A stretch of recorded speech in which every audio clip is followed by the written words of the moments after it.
From 431 to 404 BCE, the mighty city-states of Athens and Sparta battled for control of the Greek world. Let's pay a visit to these ancient civilizations and discover why their differences culminated in the Peloponnesian War. The Peloponnesian War, unpacked.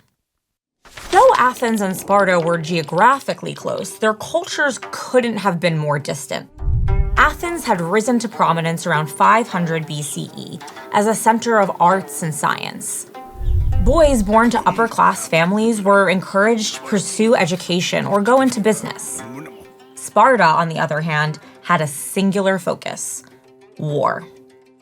At age 7, boys were required to enter the agoge, a program that trained Spartan citizens to become fearsome warriors. As a result, Sparta became known for its military power, with some of the most talented hoplites, or foot soldiers, of the ancient world. For decades, conflict had been brewing between the two powers. After holding off repeated assaults by the Persian Empire, Athenian leaders created the Delian League, an association of Greek city-states that agreed to defend one another from invasion.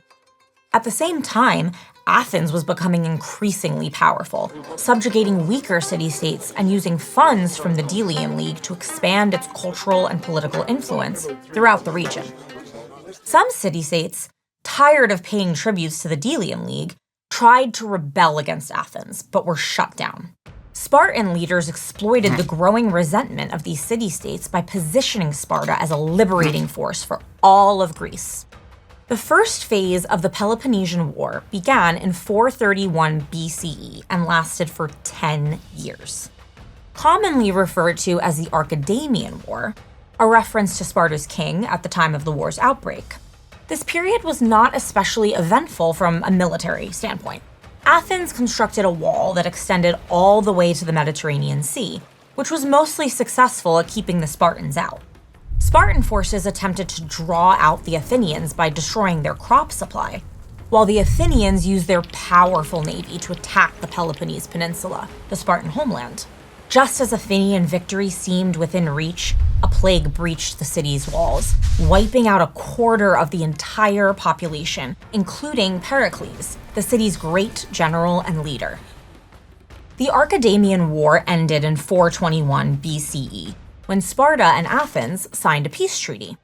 They agreed to protect each other for the next 50 years. But the so-called Peace of Nicias only lasted for 6. Tensions rose as leaders from both sides attempted to convince smaller city-states to join their cause. Then, in 415 BCE, the Athenians launched a massive assault on Sicily, hoping to capture the island and secure the resources they needed to fight back against Sparta. The expedition was a disaster. With Spartan forces backing the Sicilians, Athens lost almost its entire navy over the course of 4 years. Meanwhile, the Spartans continued to expand their domain through political maneuvering and conquest. Back home, Athens was in turmoil. A series of coups had destabilized the government, and the new leaders continued to refuse peace offerings from the Spartans.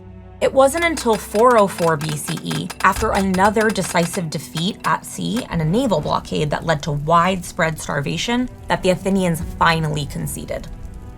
Throughout the Peloponnesian War, both sides pioneered battle tactics that would remain a part of warfare for years to come. Both the Spartan and the Athenian armies, which had customarily fought on foot, began using cavalry, or soldiers mounted on horseback. Their navies constructed enormous battleships to be powered by more than 150 rowers.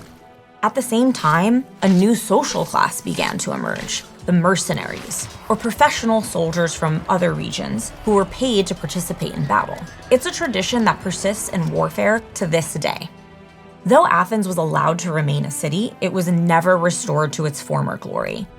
Instead, it became a center for politics and philosophy.